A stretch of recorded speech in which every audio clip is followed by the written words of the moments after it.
At 41 years old, Terrence believed he understood the architecture of his life. He was a certified public accountant, a man who lived by the reassuring certainty of numbers. His salary was a respectable $98,000 a year, a solid, tangible figure that provided a foundation for the world he had built with his wife, Alicia. That world was a modest, three-bedroom brick ranch in Atlanta's Collier Heights, a home filled with the scent of freshly cut grass and the quiet hum of a life he thought was stable. But on the sun-drenched afternoon of his 41st birthday, that entire structure was scheduled for demolition. The party was his idea, a low-key affair. A few dozen friends from church and work, his neighbors, the smell of ribs smoking on his trusty $400 char-broil grill. He wore a simple $30 polo shirt and his favorite pair of jeans, feeling a deep, uncomplicated contentment. The backyard buzzed with the easy laughter of people who had known him for years. He was refilling a bowl with potato salad when a sudden silence fell over the yard, a quiet so abrupt it felt like a pressure drop. He turned. Standing at the edge of the patio were two women, his wife, Alicia, and her mother, Eleanor. They were not dressed for a barbecue. Alicia wore a stark white sheath dress that probably cost more than the grill, a $1,500 piece he'd see on a credit card statement later. Her beautiful deep brown skin, usually warm and inviting, looked taut and cold. Her hair, typically styled in elegant twists, was pulled back so severely it seemed to stretch the skin around her eyes. Beside her, Eleanor stood like a general surveying a battlefield. Her arms crossed over a $2,000 Burberry trench coat she wore despite the Georgia heat. A collective, uneasy breath was held by 30 people holding paper plates. Terrence felt a knot tighten in his stomach. This was not a surprise visit. They lived here. But this was an entrance, a declaration. Alicia walked toward him, her $600 heels aerating the lawn. She didn't look at his friends. She didn't look at the carefully arranged food on the picnic tables. Her eyes were fixed on him, and they were utterly devoid of the affection he had known for 12 years. She stopped in front of the main table where his birthday cake, a simple sheet cake from Publix that cost $28.99, sat waiting. From her $2,400 Yves Saint Laurent handbag, she pulled out a thick manila envelope. She didn't hand it to him. She dropped it. The envelope landed with a flat, definitive thud right next to the cake, splattering a bit of blue frosting onto the crisp paper. "What is this, Alicia?" Terrence asked, his voice barely a whisper. Her voice, in contrast, was clear and loud, designed for the audience she had curated. "It's over, Terrence. I'm done." She gestured at the envelope with a perfectly manicured finger. "Those are divorce papers. I've been more than patient." A wave of nausea washed over him. The sounds of the party, the music, the chatter, had vanished, replaced by a ringing in his ears. He could feel the eyes of every single guest on him, their pity and shock, a physical weight. "You're doing this here?" he managed to say, the words feeling foreign in his mouth. "At my birthday party?" "When else was I supposed to do it?" she shot back, her voice sharp with practiced indignation. "You're never available. You're always working, always balancing the budget." "There's nothing left to balance, Terrence. We're done." She looked at the envelope. "The asset disclosures are all there. It's a fair split. Just sign it now, and we can get this over with. We're done waiting." And then, the moment that would burn itself into his memory with the permanence of a brand happened. Eleanor, his mother-in-law, began to clap. It wasn't loud, but it was slow, deliberate. Each clap a punctuation mark on his public humiliation. A small, cruel smile played on her lips. The sound echoed in the dead silence of the backyard. A few people shifted uncomfortably, looking away, their faces a mixture of horror and embarrassment for him. but no one said a word. They were frozen. Terrence looked from his wife's cold face to her mother's triumphant one. He saw the truth of the last few years crystallize in that single terrible moment. This wasn't an argument. This was an execution, and they had sold tickets. He felt a profound sense of betrayal, so deep it was almost silent, a pressure building behind his ribs. He had no idea just how calculated this ambush was, or the critical, arrogant mistake they had made. But as he stood there, stripped bare in front of his friends, a tiny, cold part of his analytical mind, the CPA part, began to whir almost on its own. They thought this was the end. They had no idea it was the beginning. What do you think is the worst part of a public betrayal like this? The act itself, or the silence of those who watch? Let me know your thoughts in the comments below, and let's get back to Terrence's story. The facade of their life had been expertly constructed, mostly by Terrence. From the outside, they were a successful black couple in Atlanta. He, the steady, reliable CPA. She, the stylish, vibrant partner who had a flair for interior design, though it was more of a hobby than a profession. Their life was a carefully curated collection of domestic scenes, each with a hidden price tag that only Terrence truly understood. Their home, the $350,000 brick ranch in Collier Heights, was a source of constant, low-grade tension. For Terrence, it was the culmination of a decade of diligent saving for the $70,000 down payment, money he had earned and invested long before he met Alicia. For Alicia, it was a starter home she had long outgrown. A typical Saturday morning scene would find Terrence in the yard, mowing the lawn with his 10-year-old Craftsman mower he'd bought used for $150. He found a quiet satisfaction in the work, in the neat lines on the grass, in maintaining the thing he had worked so hard for. Alicia would emerge around noon, holding a mug of coffee, dressed in a $250 silk robe. "Are you almost done with that noise?" she'd ask, standing on the pristine porch he had recently repainted himself over a weekend, using $80 worth of Behr paint from Home Depot. "Eleanor is coming over for lunch, and the whole house smells like gasoline." Her mother's visits were another layer of the facade, and another source of financial friction. Eleanor would sweep into their home, her eyes scanning every surface with a critical gaze. "Terrence, darling," she'd say one afternoon, running a finger along the top of their perfectly functional 10-year-old Samsung television, a 55-inch model that had cost him $900 back in 2014. "Don't you think it's time for an upgrade? Alicia deserves a proper home theater. My friend just had a 75-inch screen installed. It only cost $3,000. It makes a statement." Terrence would smile politely, a practiced, non-committal expression he had perfected over the years. "We're happy with this one, Eleanor. It works just fine." "Fine is the enemy of fabulous," Eleanor would sniff, settling onto their comfortable but modest $1,200 Ashley furniture sofa. She would then turn to Alicia. "I don't know how you put up with it, baby." The contrast in their financial philosophies was a constant, unspoken battle.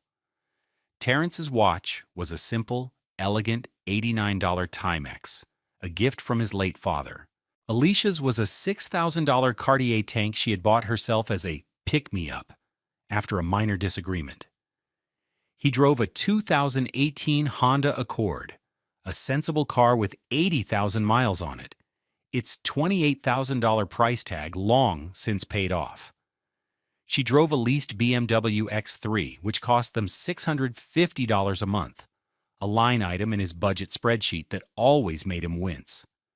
One evening about a year before the disastrous birthday party, he sat at their $800 IKEA dining table, his laptop open. He was updating their finances, a ritual he performed every Friday night. He'd tracked every penny since they were married, a habit that Alicia found both irritating and baffling. "Why do you obsess over it?" she'd ask. "Money is meant to be enjoyed, not counted." That night he called her over. Alicia, we need to talk about this. He pointed to a line item on the screen. A charge for $3,200 from Neiman Marcus. What was this? She glanced at the screen, unconcerned. Oh, that. A few new things for the season. And a bag. It was on sale. A $3,200 sale? Terrence asked, keeping his voice level. Honey, my take-home pay is about $5,500 a month. The mortgage is $1,600. The car lease is $650. Utilities, food. This kind of spending isn't sustainable. Sustainable? Terrence, don't be so dramatic, she said, waving a dismissive hand. All my friends are redoing their kitchens, going to Europe.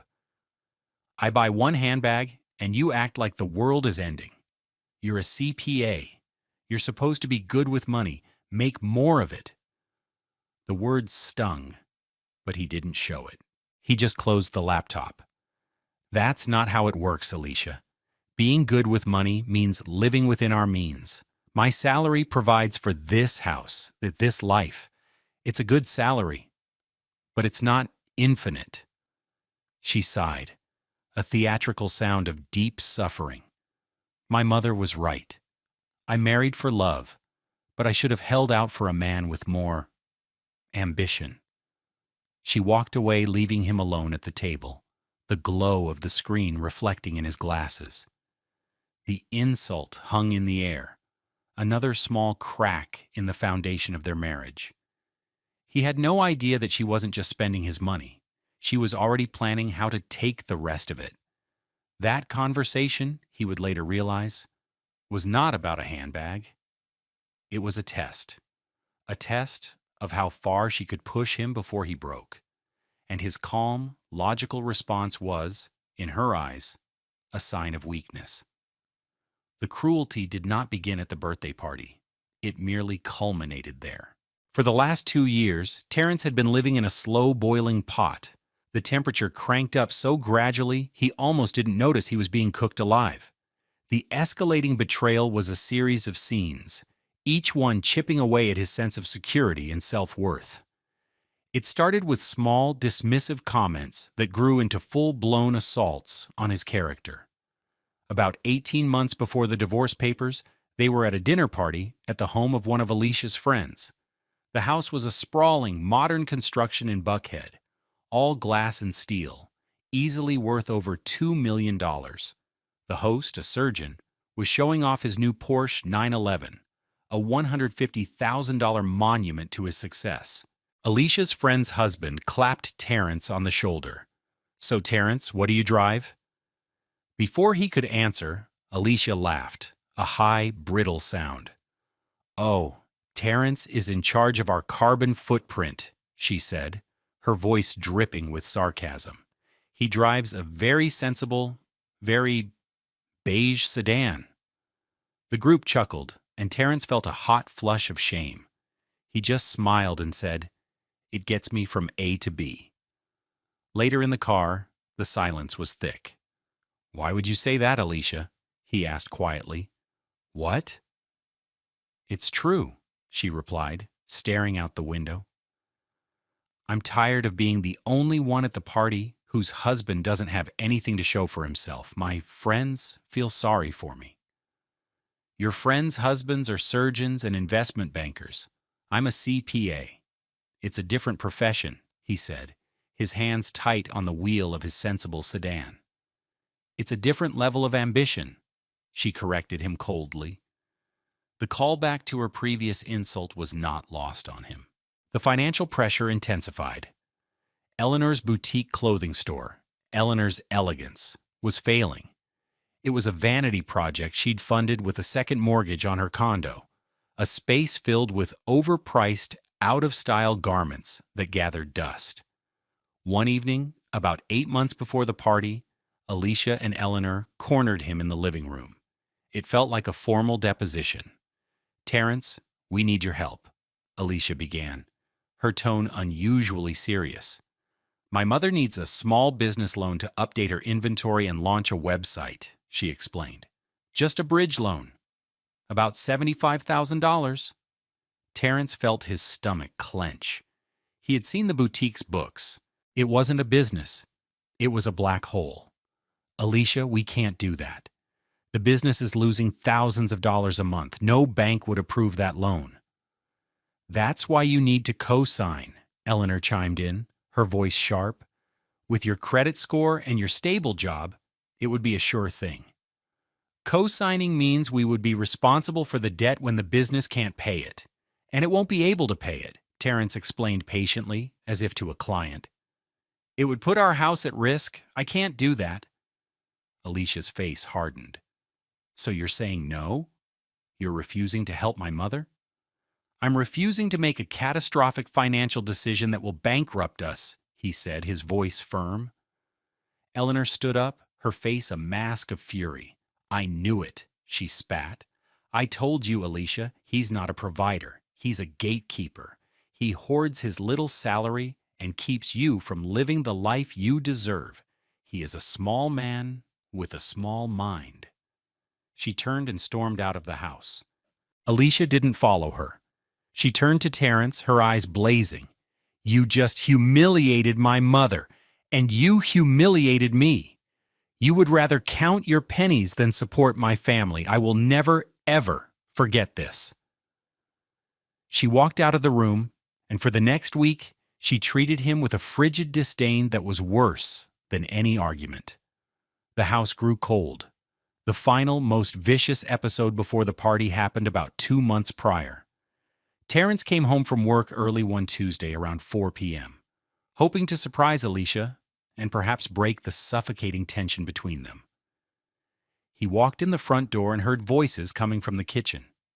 It was Alicia and Eleanor. He paused in the hallway, about to call out, when he heard his own name.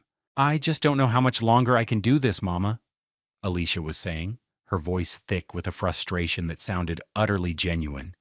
He's so boring, so predictable. Every night it's the same thing. He comes home, asks about my day, eats the dinner I made, and then opens that stupid laptop to review the numbers. It's like being married to a calculator. Eleanor made a sympathetic noise. I know, baby. But the plan is in motion. The lawyer said we have a strong case for spousal support, especially if we frame it as emotional neglect. We just need to document everything.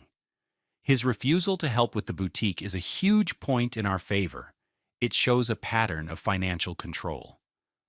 Terrence stood frozen in the hall, his heart pounding against his ribs. A plan. A lawyer. They were building a case against him, in his own house. And the asset sheet is ready, Alicia continued, her voice dropping to a conspiratorial whisper. We're listing his premarital savings as a joint asset from an investment club we both contributed to, and my credit card bills, we're just going to leave most of those off the initial disclosure. By the time his slow, methodical brain figures it all out, it will be too late. The judge will have already made a preliminary ruling. Good, Eleanor said with satisfaction. And the party is the perfect time to serve him, in public. Maximum impact. No one would question a woman pushed to her absolute limit. They'll see you as a victim. A cold dread, pure and absolute, washed over Terrence. It was all a lie. The arguments, the insults, they weren't spontaneous expressions of frustration. They were calculated steps in a long-term strategy. He was not a husband, he was a mark. He backed away silently, his briefcase feeling impossibly heavy in his hand. He walked out the front door, got back into his beige sedan, and drove to a park a few miles away. He sat on a bench, watching the sun set, the sky turning a bruised purple and orange. He didn't feel anger. He didn't feel sadness. He felt nothing. A profound, terrifying emptiness. The man Alicia was describing, the boring, controlling calculator, was a stranger to him. But he knew with chilling certainty that he was about to meet the man he would have to become to survive this.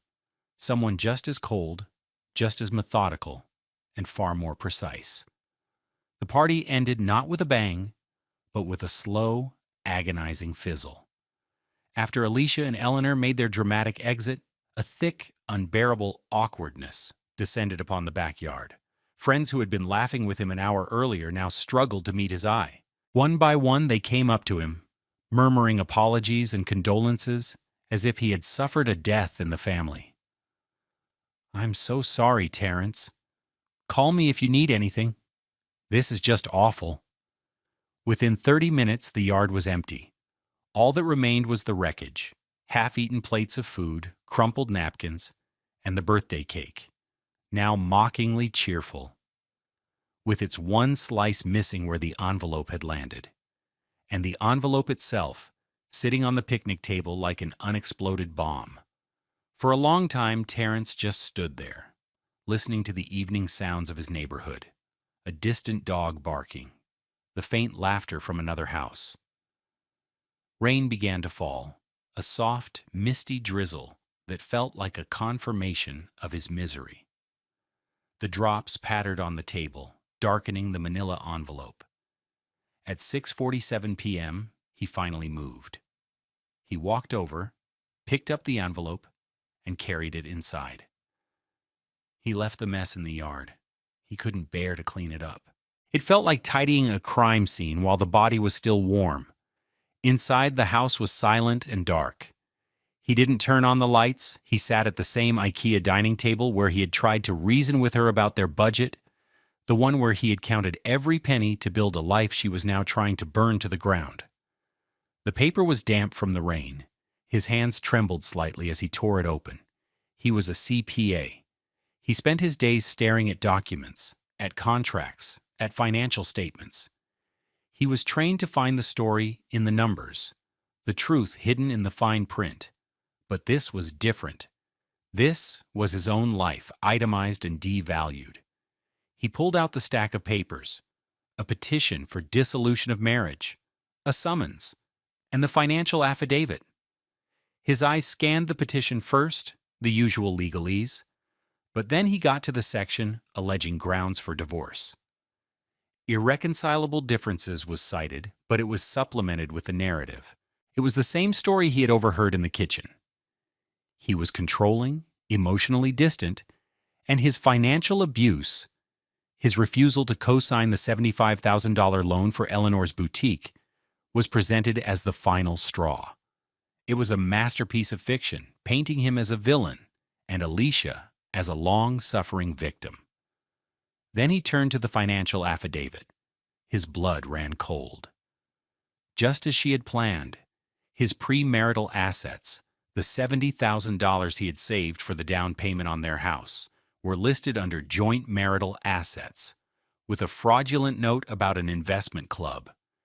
His 401k, valued at around $150,000, was correctly listed, but her section was a ghost town.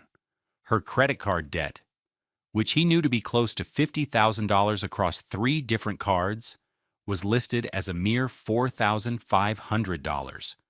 Her proposal for the division of assets was audacious. She wanted the house, arguing that her emotional investment outweighed his financial one.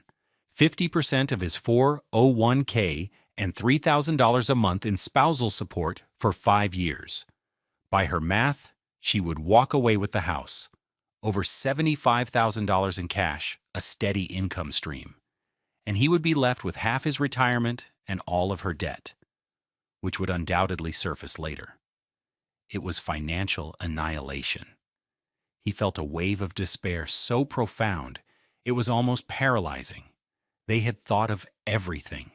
They had twisted his diligence into a weapon against him. He leaned back in his chair, the papers spread before him, and closed his eyes. He felt utterly defeated. And then his training took over. A lifetime of discipline, of looking past the narrative to the data, kicked in. His eyes opened. He wasn't looking at the lies anymore. He was looking at the document itself. As a CPA, he had dealt with hundreds of notarized documents. He knew what to look for. He picked up the signature page of the financial affidavit, the one Alicia had signed under penalty of perjury. His eyes went straight to the bottom right corner. The notary public's seal. It was an embossed circle, crisp and official. He angled the paper to the faint light coming through the window. He read the name, the commission number, and then the date. Date of execution, August 14th. He froze. He pulled out his phone, his thumb hovering over the calendar app. Today, his birthday, was August 16th. She had signed it, sworn to its truthfulness, and had it notarized 2 full days ago. He remembered now. August 14th was the day she had a full spa day with Mama at Chateau Elan. It had cost over $800. They weren't getting massages. They were meeting with their lawyer and a notary, executing the documents for his public ambush. A new thought, cold and sharp, cut through the fog of his despair. The prenup. Before they married, his lawyer, a cautious, older man who had seen it all, had insisted on a prenuptial agreement. Alicia had laughed it off as an insult, but seeing the size of Terrence's premarital savings, her mother had advised her to sign it, likely assuming it could be challenged later. Terrence hadn't looked at the document in 12 years. But he remembered one specific, unusual clause his lawyer had added. He stood up, walked to his small home office, and opened the bottom drawer of his filing cabinet. Behind years of tax returns, he found it, a slim blue folder. He opened it. His eyes scanned the dense text until he found the section he was looking for. Clause 7, subsection C. Service of legal filings. It read, any legal petition, including a petition for dissolution of marriage, must be served to the other party no later than 24 hours from the officially notarized date of execution. Service of any filing outside of this 24-hour window shall render the filing, and all associated financial disclosures therein, null and void. He read it again.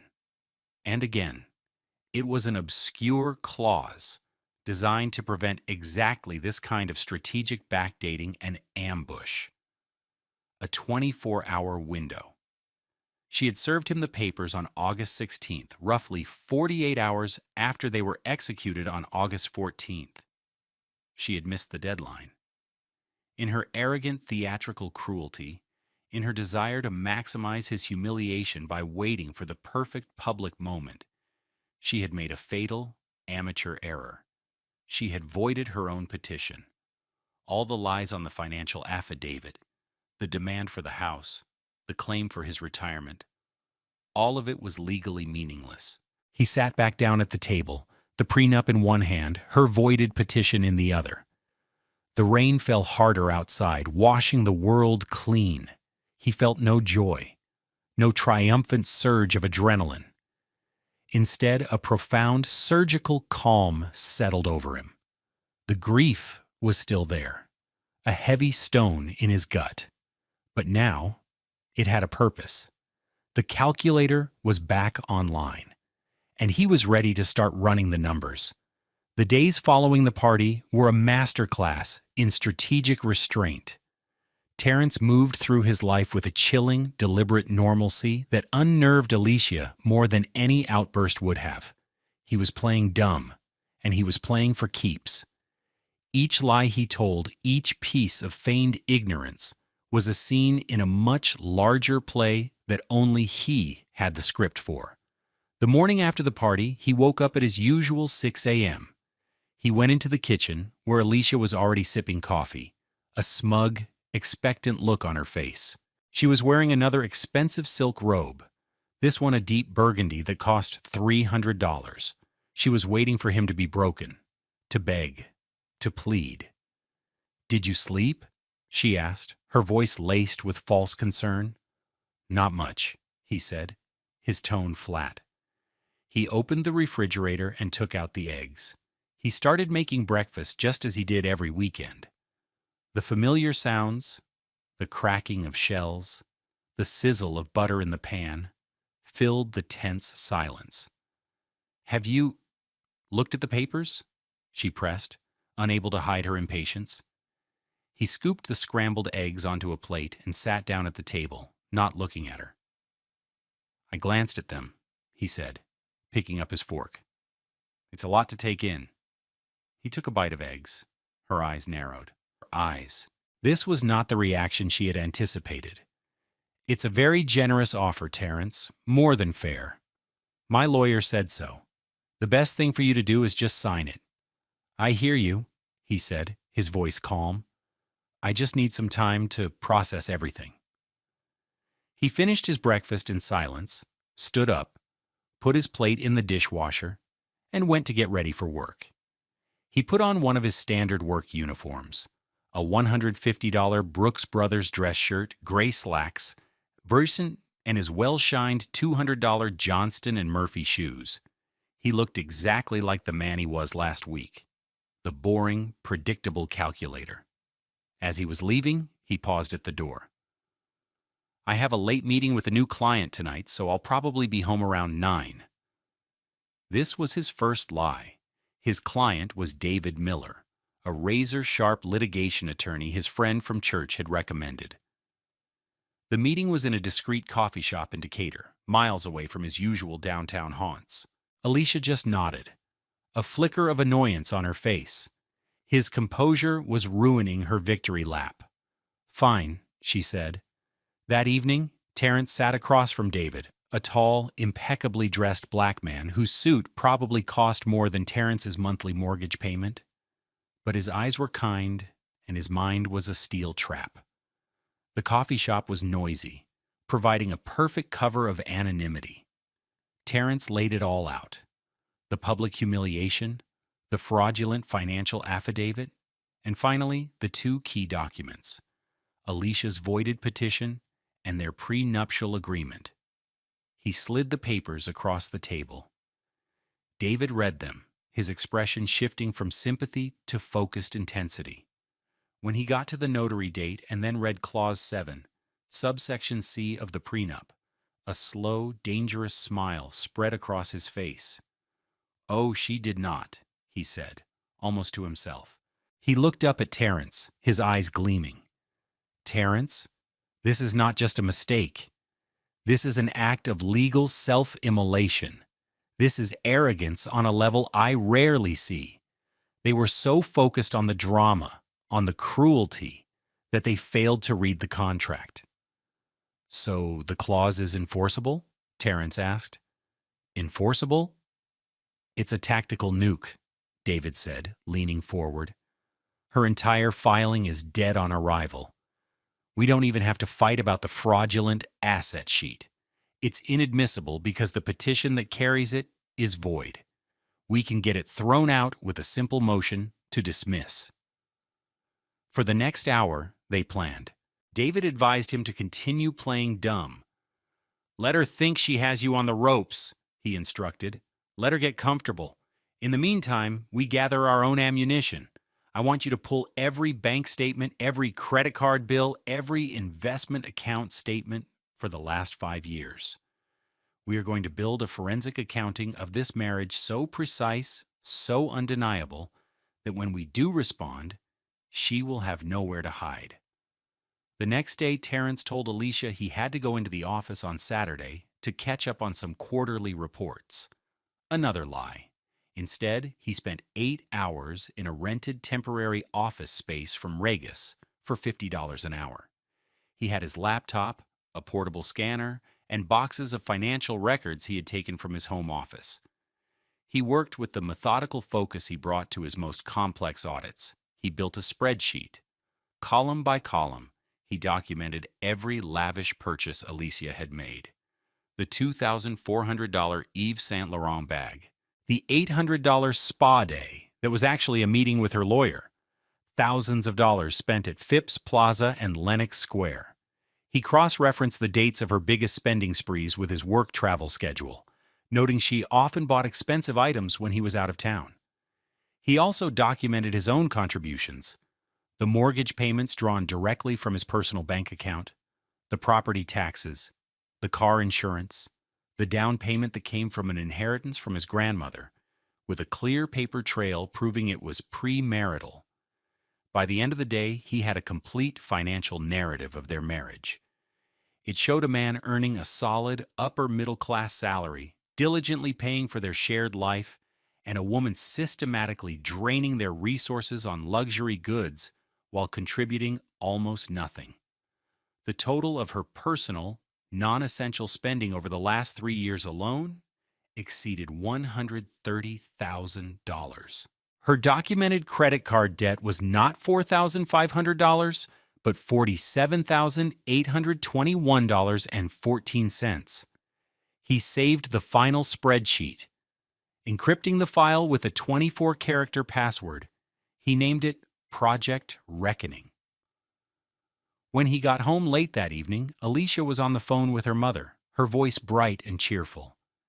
"He's still just moping around," she said, not bothering to lower her voice. "I think he's in shock. My lawyer said that's normal. He'll sign next week. He just needs to feel like he has some control." Terrence walked past her into the kitchen to get a glass of water, his face a perfect mask of weary resignation. She was right. He did need to feel like he had some control, and he was taking all of it. The strategic planning phase was where Terrence, the husband, died, and Terrence, the forensic CPA, took complete control. His meetings with David Miller in the gleaming glass tower of his Buckhead law firm were a stark contrast to the emotional chaos of his home life. The offices of Miller and Associates, with their panoramic views of the Atlanta skyline, felt like a war room. The emotional distance provided by the plate glass windows was exactly what he needed. Their first official meeting in the office took place on a Tuesday morning. Terrence had told Alicia he was attending an all-day CPE, continuing professional education seminar downtown. The truth was, he took a personal day. He sat in a plush leather chair across a massive mahogany desk that probably cost $20,000. The air smelled of old books and new money. David's fee was a steep $750 per hour. But as he told Terrence, the best defense is an expensive offense. "All right, show me what you got," David said, his tone all business. Terrence opened his sleek, professional-grade Dell laptop, a $2,500 machine he used for work, and projected the Project Reckoning spreadsheet onto a large screen on the wall. For the next hour, there was silence in the room, broken only by Terrence's calm, measured voice. As he walked David through the numbers, he started with the asset column. Here is the deed to the house, showing the purchase price of $350,000 and the initial mortgage. And here, he clicked, bringing up a separate file, are the bank statements from 2011 showing the $70,000 wire transfer for the down payment from my personal savings account, which was funded by an inheritance from my grandmother. The account was closed upon our marriage, but the paper trail is unbroken. Next, his 401k. He showed the statements from the day before their wedding, with a balance of $32,000, and the most recent statement showing a balance of $152,480. Under the prenup, Terrence said, the initial $32,000 and all gains derived from it are my separate property. Only the contributions made from my salary during the marriage are considered marital property. Then he moved to the liabilities. This was the heart of the matter. He pulled up the credit card statements he had downloaded. American Express, $18,945. Saks Fifth Avenue store card, $11,560. Visa, $17,316. A total of $47,821. He had highlighted the most egregious purchases. A trip to Miami with her mother, $4,200. A single shopping trip to the designer boutiques at the Shops Buckhead, Atlanta, $6,800. And a recurring charge for a lifestyle consultant that cost $500 a month. David let out a low whistle. She listed $4,500 in debt on her affidavit. She did, Terrence confirmed. That's perjury, but we don't even need to use it. Not yet. This is beautiful work, Terrence, David said, his eyes glued to the screen. This is a prosecutor's dream. You've established a clear pattern of dissipation of marital assets. Even without the prenup, this would give us tremendous leverage. But we have the prenup, Terrence said, his voice cold as ice, and we have Clause 7, subsection C. Exactly, David grinned. So here's the plan. We are not going to file a response to her petition. We are going to file a motion to dismiss based on improper service. It's a simple, elegant kill shot. We attach a certified copy of her filing, highlighting the notary date. We attach a sworn affidavit from you, stating the date and time you were served. And we attach a copy of the prenup, highlighting the 24-hour clause. The judge won't even need a hearing. He'll dismiss it from his chambers. And then what? Terrence asked. Then the ball is in our court, David explained. Once her petition is dismissed, we file our own petition for divorce. And with it, we file this. He gestured to the spreadsheet on the screen. We file a true and accurate financial affidavit. We lay out the real numbers. According to the prenup, she is entitled to 50% of the marital assets accumulated after accounting for her debt. Given her spending, that number is likely negative. The plan was brutal in its simplicity. They would use the legal system not to fight, but to disqualify her from the match entirely. I want to propose a settlement at the same time, David continued, pacing in front of the window. A walkaway offer. She keeps her personal belongings and her car, and she assumes her own debt. We sell the house, I take my fees, and you walk away with your premarital assets, your 401k, and the remaining equity. She gets nothing else. No spousal support, no piece of your retirement. It's a generous offer, considering what she tried to do to you. She won't take it, Terrence said. Not at first. Her mother won't let her. I know, David said. That's why we don't make the offer to her lawyer.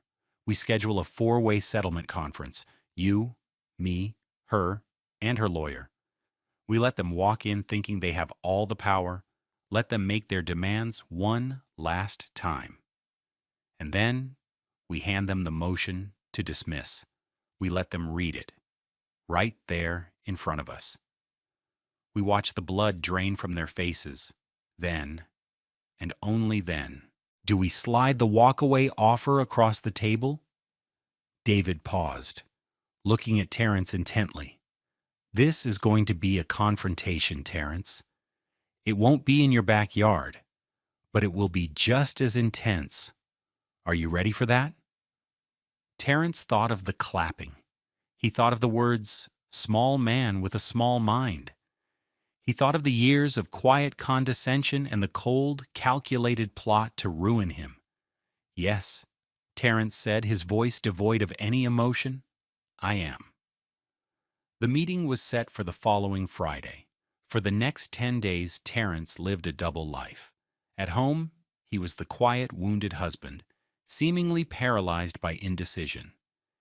He ate the dinners Alicia cooked, watched television with her in stony silence, and fielded her increasingly impatient questions. Have you talked to a lawyer yet, Terrence? You're dragging your feet. I'm looking for the right one, he'd say, the lie tasting like ashes in his mouth. But during the day, he was a man preparing for war. He and David refined their strategy, prepared the documents, and rehearsed the meeting. David's paralegal, a sharp young woman named Maria, prepared a binder for the meeting that was a work of art. It was tabbed, indexed, and cross-referenced. It contained every piece of evidence, every statement, every legal precedent. It was a 3-inch thick testament to the truth. The cost for this preparation alone came to over $12,000 in legal fees, an investment Terrence knew would save him hundreds of thousands. He was no longer just a CPA, he was a client. And he was about to witness the return on his investment. The most important question in a betrayal is often why. But sometimes, The most powerful answer is how. How do you fight back? Terrence chose his weapon, the truth, sharpened to a razor's edge. If you've ever had to fight a battle with facts and figures, share your story in the comments. Your experience could give someone else the strength to stand their ground. The strike was scheduled for Friday at 10 a.m.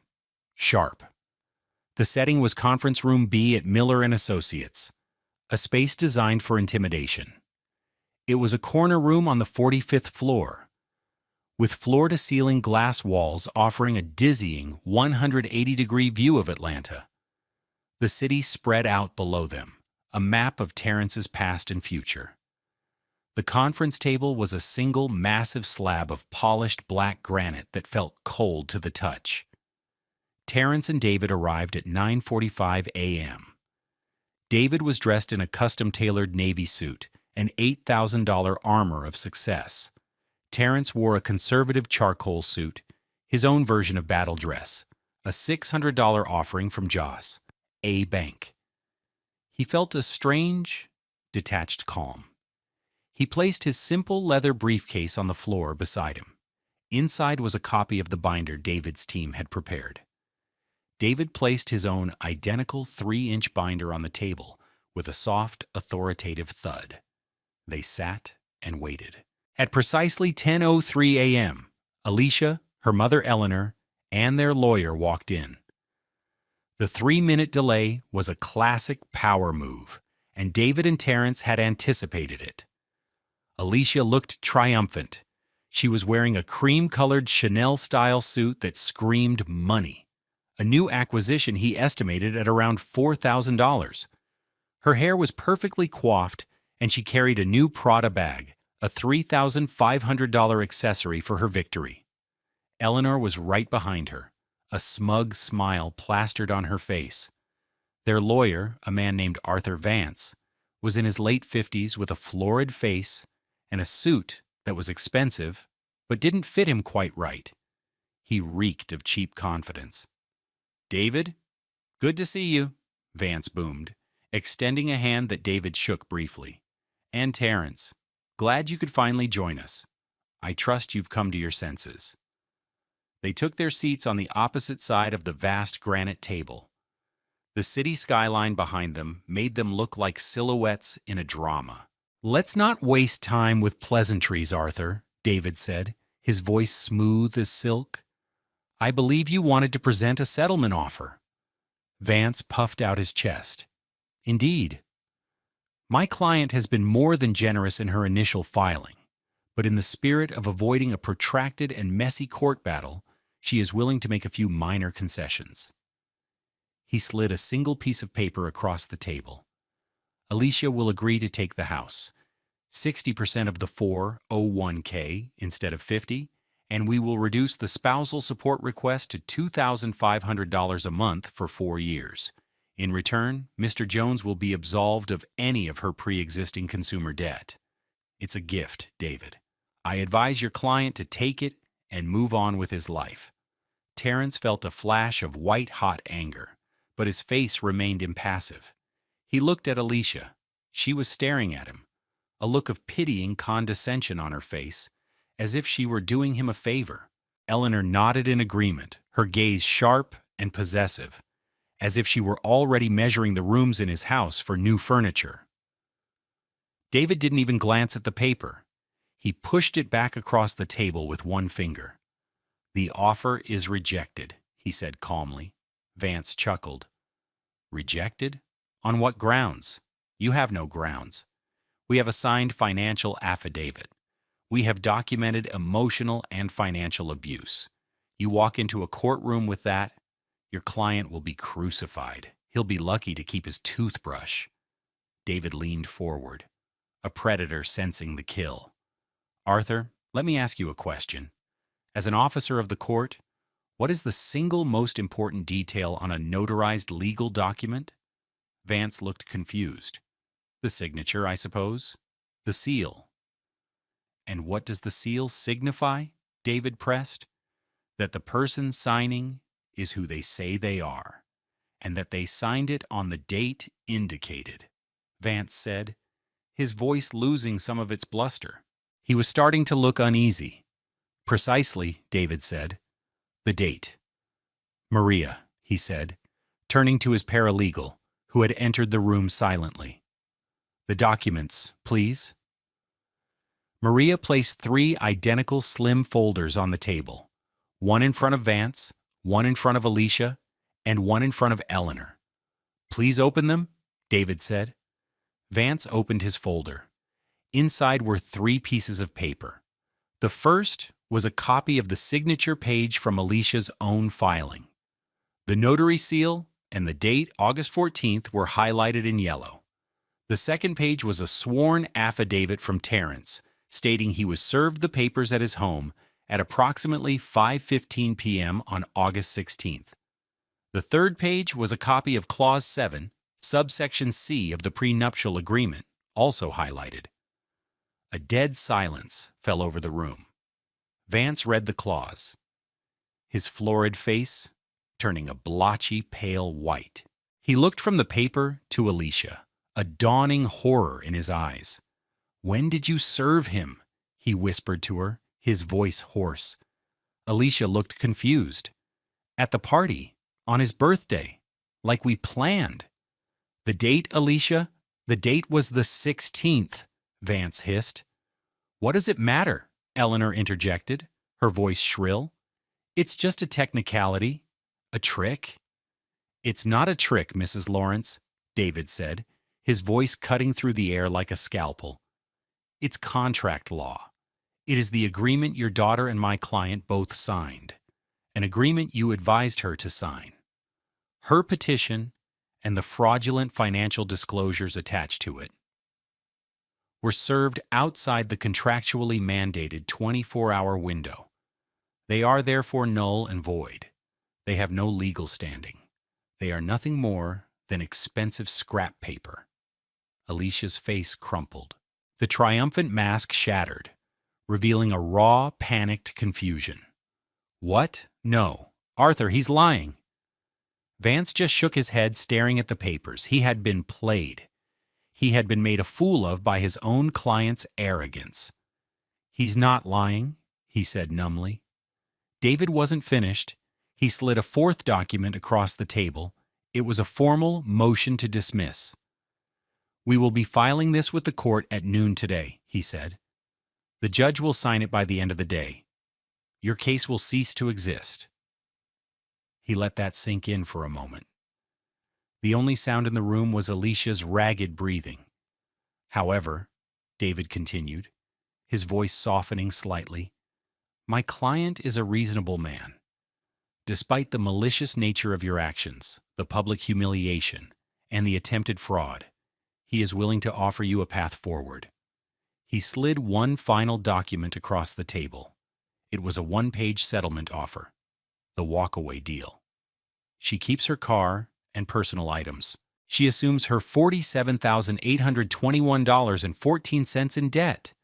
The house is sold, and Terrence retains all equity after fees, based on his premarital contribution. No spousal support. No claim on his 401k. Alicia stared at the paper, her eyes wide with disbelief. "Nothing?" she whispered. "I get nothing?" "You get to walk away without a perjury charge and a mountain of legal fees for a case you cannot win," David stated flatly. "That's the offer. You have 24 hours to sign it. If you do not, at noon tomorrow, we will file our own divorce petition, along with a full forensic accounting of your spending. We will sue for dissipation of marital assets, and we will petition the court to have you pay my client's legal fees, which are currently in excess of $20,000. The choice is yours." Eleanor finally found her voice. "This is blackmail," she shrieked, standing up so fast her chair scraped against the floor. "No, madam," Terrence said, speaking for the first time. His voice was quiet, but it commanded the room. He looked directly at Alicia, ignoring her mother completely. "This is accountability. You wanted to be done waiting. You wanted me to sign the papers. So sign them." He repeated her own words back to her, and in the cold, sterile light of the conference room, they sounded like a death sentence. Alicia looked at him, and for the first time she saw not the boring calculator, but the man who had built the engine of their life, and who was now, with surgical precision, taking it apart. There were no tears, just the silent, terrifying recognition of total and complete defeat.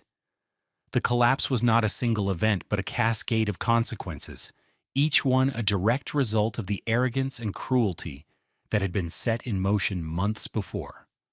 The downfall was as methodical and itemized as the spreadsheet Terrence had built. First came the legal capitulation. The day after the meeting, at 11:47 a.m., just 13 minutes before their deadline, a signed copy of Terrence's settlement offer arrived at David's office via courier. Alicia had signed it. There were no negotiations, no counteroffers, just a signature, scrawled on the page. Her lawyer, Arthur Vance, had likely advised her it was the only sane option. His own bill to Alicia for the disastrously short-lived case was a staggering $15,000, a fee for his initial consultations, document preparation, and the humiliating final meeting. It was a debt she had no way to pay. Second, the financial reality hit. The house in Collier Heights was put on the market and sold within a month for $365,000. After the remaining mortgage of $220,000 was paid and closing costs were settled, the net proceeds were roughly $125,000. As per the prenuptial agreement and settlement, the entire amount went to Terrence, representing his initial $70,000 down payment plus appreciation. Alicia received a check for exactly $0. She was forced to vacate the home she had once lorded over, packing her $1,200 dresses and $2,400 handbags into cardboard boxes. Third was the debt. The settlement legally saddled her with her own liabilities. The $47,821.14 in credit card debt was now hers and hers alone. Without Terrence's $98,000 salary as a backstop, the minimum payments were overwhelming. Within 2 months, she defaulted on the American Express and Saks Fifth Avenue cards. Her credit score, once pristine under the umbrella of Terrence's financial stability, plummeted from 750 to below 500. Collection agencies began calling at all hours of the day and night. Fourth, her living situation imploded. With no money and no home, Alicia had no choice but to move in with her mother. Eleanor's elegant condo in Sandy Springs was, in reality, a 2-bedroom unit, heavily leveraged with a second mortgage she had taken out to fund her failing boutique. The arrival of her adult daughter, along with all her possessions, turned the small space into a cramped, tense battleground. The mother-daughter alliance, so strong when they were plotting against Terrence, quickly soured under the pressure of shared space and financial ruin. Fifth, the boutique, Eleanor's elegance, died a swift death. The $75,000 loan they had tried to force Terrence to co-sign was meant to be its last gasp of life. Without that infusion of cash, and with no divorce settlement to plunder, Eleanor couldn't make her next rent payment. The landlord initiated eviction proceedings. She was forced to hold a liquidation sale, selling off her $500 blouses for $25 and her designer knockoff handbags for $10. The final proceeds from the liquidation were less than $5,000, not even enough to cover her outstanding vendor bills. The boutique and Eleanor's identity as a glamorous business owner were gone. Sixth was the social fallout. The story of what had really happened spread like wildfire through their circle of friends. The 30 people who had witnessed the public humiliation at the party now understood the context. They had seen Alicia's cruelty, but now they knew about Terrence's quiet, strategic response. The sympathy they had felt for him transformed into respect. The disdain they had for Alicia and Eleanor hardened into ostracization. Phone calls went unreturned. Invitations stopped coming. A friend of Alicia's, one who had been at the fateful dinner party in Buckhead, saw her at a grocery store and turned her cart down another aisle to avoid her. The social status she had craved and spent so much money to project had evaporated overnight. Finally, there was the ignominy of her transportation.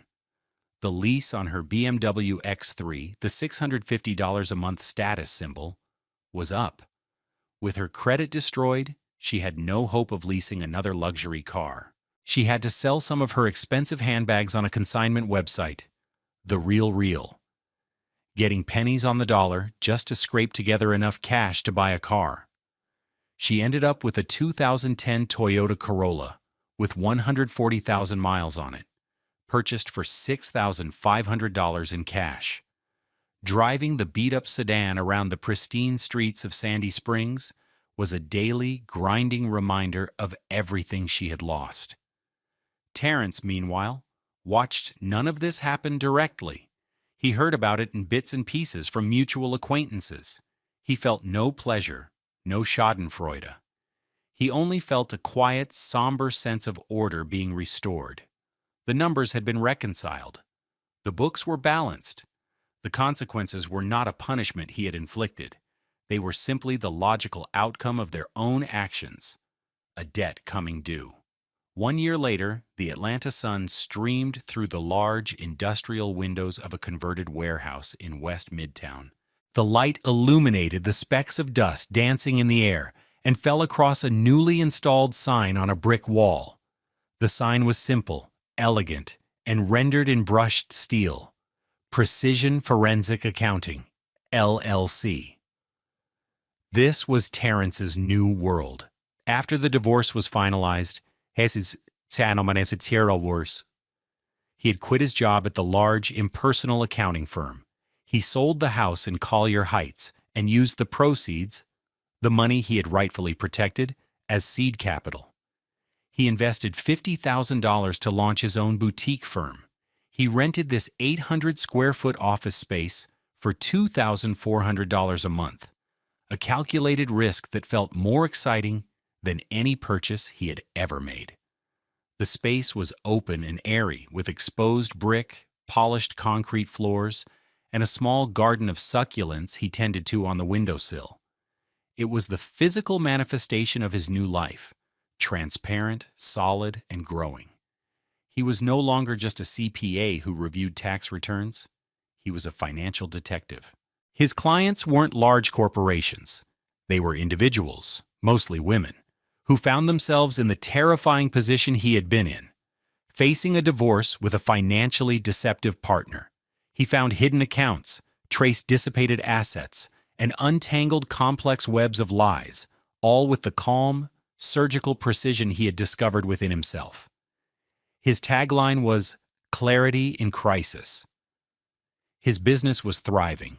He was now earning more than he had at his old job, but the money felt different. It felt like a byproduct of his purpose, not the goal itself. His new salary was closer to $150,000, but he lived more simply than ever. He had a small, stylish apartment in a new building overlooking a park, and he still drove his paid-off Honda Accord. His phone rang. It was his new client, a woman named Sarah, a schoolteacher whose husband, a wealthy contractor, claimed he was nearly bankrupt. "Terrence, I can't thank you enough," she said, her voice thick with emotion. "My lawyer just called. They found the offshore account you flagged, the one in the Cayman Islands. There's over $500,000 in it." "That's good news, Sarah," Terrence said, a genuine warmth in his voice. "The truth has a way of coming out when you know where to look." "You've given me my life back," she said. "You've given my kids their future back." He hung up the phone and looked out the window. The sun was beginning to set, casting long shadows across the city. His work was done for the day. He packed his simple $89 Timex watch and his laptop into his worn leather briefcase. As he was about to leave, he noticed a small framed object on his desk that a visitor might overlook. It wasn't a family photo. He had no children. no smiling faces to display. It was the notary seal. He had asked David for the original page from Alicia's filing after the case was closed. He had it professionally cut and framed. It wasn't a trophy of his victory over her. It was a reminder. A reminder that sometimes the biggest, most life-altering truths are found in the smallest details. It was a reminder that arrogance always leaves a paper trail. He had forgiven Alicia. Not for her, but for him. He had forgiven her to release the bitterness that would have otherwise poisoned his new life. Forgiveness, he had learned, was not about condoning the act. It was about closing the account. It was a final journal entry that balanced the books of his own heart, allowing him to move forward with a zero balance of resentment. True wealth, he now understood, had nothing to do with the price tag on your car or the brand of your handbag. It wasn't about a $350,000 house or a $98,000 salary. True wealth is integrity. It's the security of knowing you can stand on your own. It's the purpose you find in using your skills, not just for profit, but for protection. It's the quiet peace of a balanced ledger, not just in your finances, but in your soul. Life is not always fair, and people's motives are not always clear. But the truth, like a number, cannot be changed. It can be hidden, obscured, or lied about, but it remains constant. The most powerful thing you can do is to have the courage to face that truth, to build your life upon it, and to use it to protect yourself and others. That is a foundation that can never be demolished. Have you ever found a new purpose after a difficult time? Share how you turned a challenge into a new beginning in the comments below. Your story of resilience could be the light someone else needs to find their way out of the dark.